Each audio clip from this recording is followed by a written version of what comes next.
Bon, après avoir étudié toutes les notions théoriques liées au TP réseau, nous allons lancer directement la partie TP proprement dit. On va commencer par le switching. Le switching, les TP liés au switching concernent le switch, l'équipement switch. Donc, on va étudier les différentes techniques pour créer les différentes techniques utilisées par employées avec les switches pour créer des réseaux. Le switch, il faut rappeler que le switch, c'est un équipement de la couche 2. Donc, tout ce qu'on va appliquer ici, ce sont des concepts liés à la couche 2.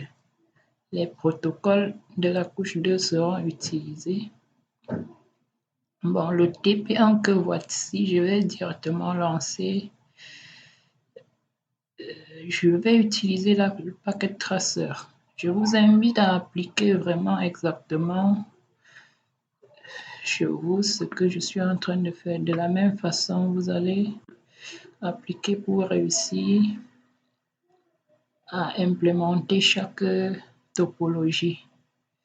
Je vais utiliser Packet Tracer qui est un simulateur réseau notamment pour vous les étudiants.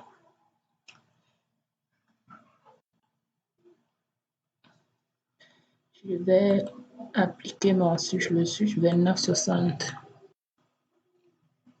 Bon, le TP montre que ici c'est une topologie en étoile avec 3 ordinateurs.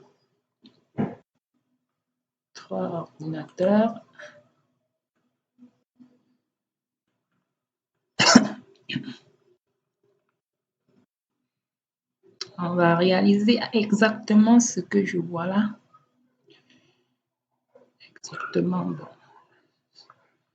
Topologie étoile avec 3 postes. Switch ordinateur, c'est un câble droit sur Packet Tracer.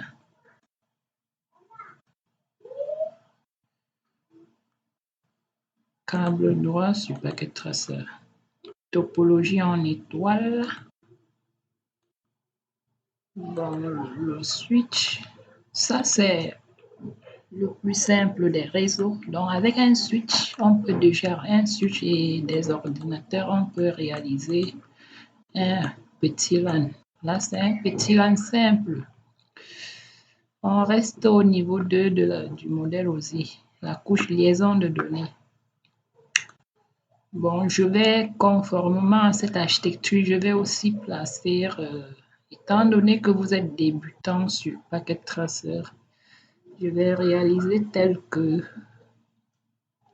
exactement ce que je vois au niveau du fichier de TD. Je place la graisse de réseau. Ici, c'est pour introduire des notes. Je clique là pour introduire des notes. Je saisis la graisse réseau. 2 points. Là, ouais.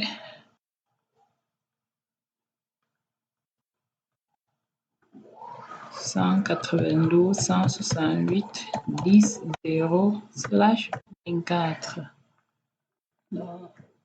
On utilise le masque par défaut.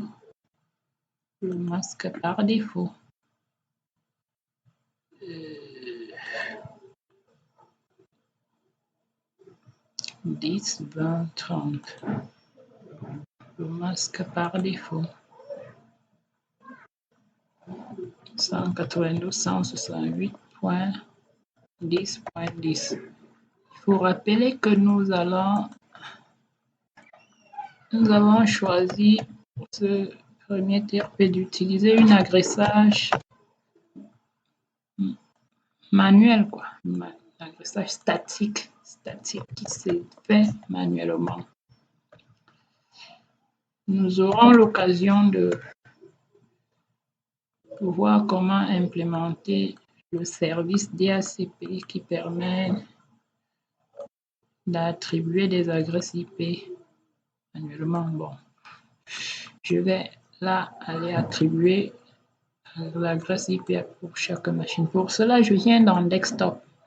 Dans Desktop, je viens ici, je clique sur IP Configuration. Là, statique, on a DHCP statique. Bon, je choisis le statique. 168, 10, 10. Et je laisse, voilà, le masque par défaut, le /24, c'est ça le masque /24. Je ferme, je viens là, idem, j'entre mon adresse, .10.20, masque par défaut, je ferme, adresse IP, .10.30,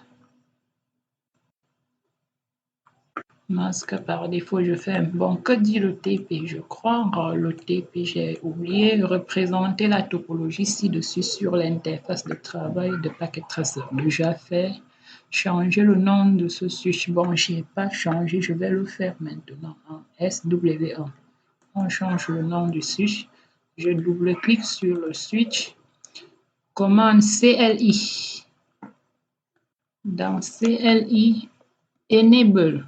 Première commande, Enable. Configure. Pour changer le nom, il faut être en mode configuration globale. On tape la commande hostname.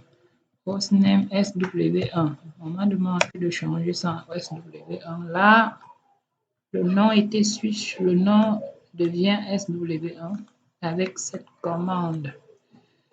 Je ferme. Avant de fermer, end,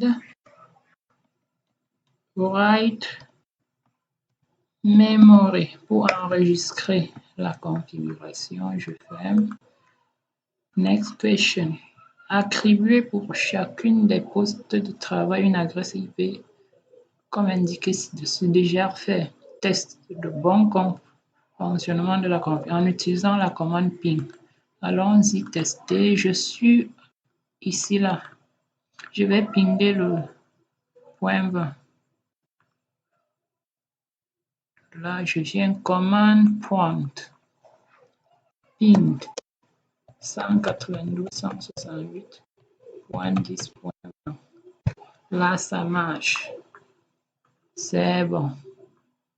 Je ferme. Une autre façon de faire le ping sur Packet Tracer, c'est d'utiliser l'enveloppe.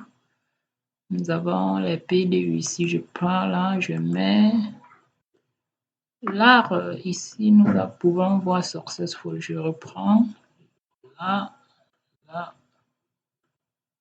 Donc, quand je mets ici, c'est pour dire que PC0 doit pinguer le PC1. Successful. Bon, là, c'est la fin du TD1. C'est la fin du TD1. Nous allons passer au prochain TD.